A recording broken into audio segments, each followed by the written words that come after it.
Right now, there's probably something in your fridge you'll drink tonight without thinking. A beer, maybe, a glass of wine. You'll pour it, sip it, and it'll feel like the most ordinary thing in the world. Take that away. No fridge, no glass, no bottle, no store, no label with a vintage year on it. Just you, somewhere in the ancient world, with nothing around you but what nature left behind. That's where it started. Not 1,000 years ago, not even 5,000.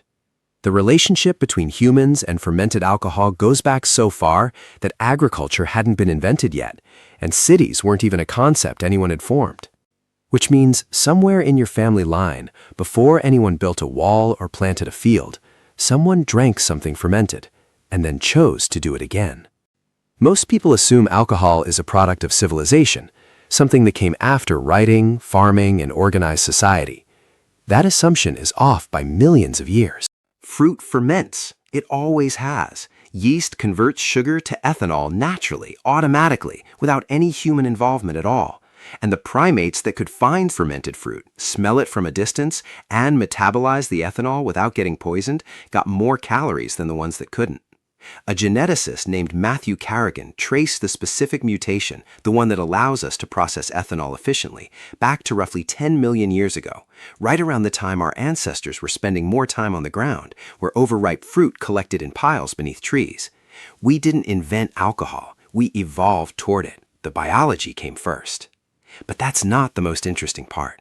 The oldest confirmed evidence of humans deliberately making an alcoholic drink comes from a site called Jiahu in central China. In 2004, a chemist named Patrick McGovern analyzed pottery shards from there, 9,000 years old. The chemical residue inside showed a fermented mixture of rice, honey, hawthorn fruit, and wild grapes.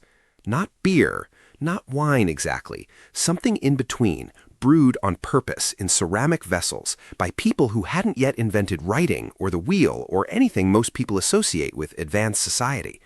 Nobody knows exactly what it was for. Possibly ritual, possibly practical, possibly both. Here's where it gets strange.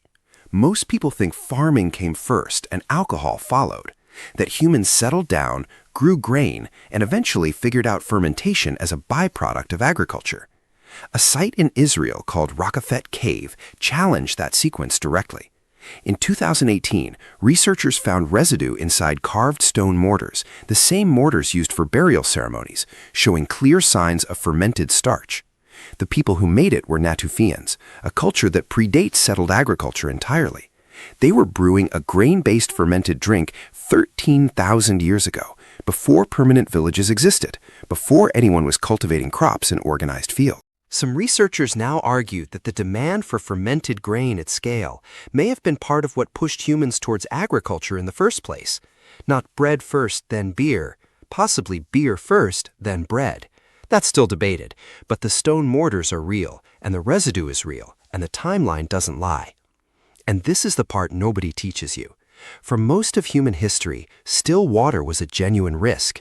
Rivers carried pathogens. Stagnant sources could make you sick or kill you outright. Fermentation kills off most of the bacteria that cause that damage. Ancient people didn't know the chemistry. They had no germ theory, no microscopes, no framework for understanding why. But they observed that people who drank fermented liquids got sick less often. The survival advantage existed long before anyone could explain it. For a significant stretch of human history, alcohol wasn't a luxury. It was measurably safer than the alternative. But they had a problem. Making fermented drinks consistently in large quantities requires storage. That problem got solved at a site called Göbekli Tepe in the foothills of Georgia, the country east of the Black Sea. Researchers found ceramic jars from around 6000 BCE, sealed with beeswax, containing grape residue and the chemical compound that forms when wine oxidizes. Some of those jars held 300 liters each, and buried near them, grape pollen, evidence that the people here weren't just collecting wild fruit, they were cultivating it. Someone in those mountains decided to dedicate land, labor, and ceramic infrastructure specifically to wine production. Then they taught the next generation how to do it, and the next. Which brings up an obvious question. What were they actually using it for? The assumption is that ancient people drank the same way you might, to relax, to mark the end of something hard, to sit with other people and feel easier. Then you look at Göbekli Tepe.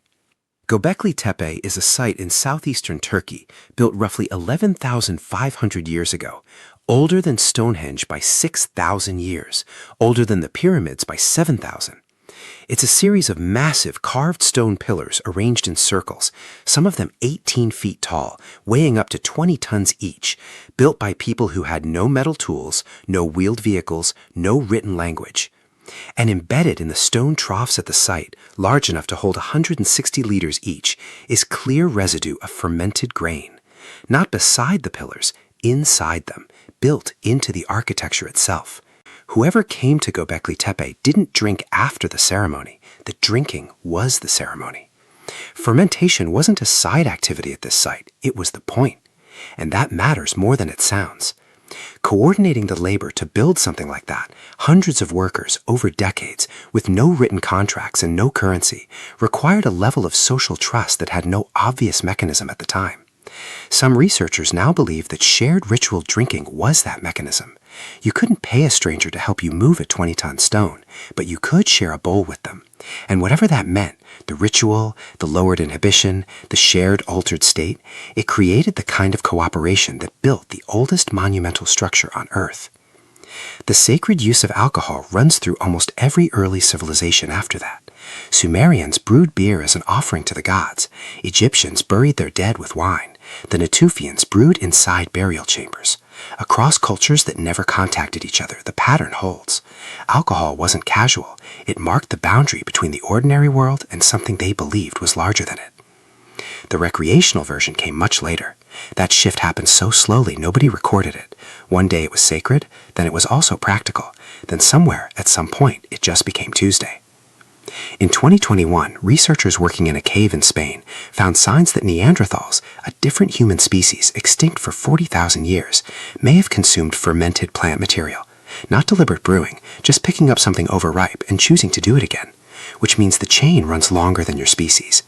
The drink in your fridge tonight sits at the end of something that predates modern humans entirely. 10 million years of biology, 13,000 years of deliberate craft, 11,500 years of ritual built into stone. You didn't develop the taste for it. You inherited the machinery, wired into the molecular structure of your liver long before your species had a name for itself.